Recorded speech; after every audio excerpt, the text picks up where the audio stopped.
You ask Tiger to solve. This deals with linear equations with one unknown. The final result is w equals -2. Let's solve it step by step. Group all w terms on the left side of the equation. Add 6w to both sides. Group like terms. Simplify the arithmetic.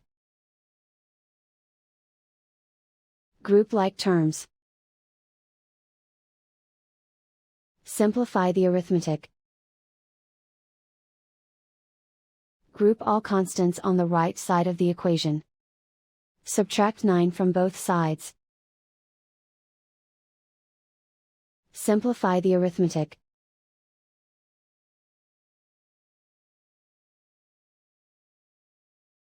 Isolate the w. Divide both sides by 12. Simplify the fraction. Find the greatest common factor of the numerator and denominator.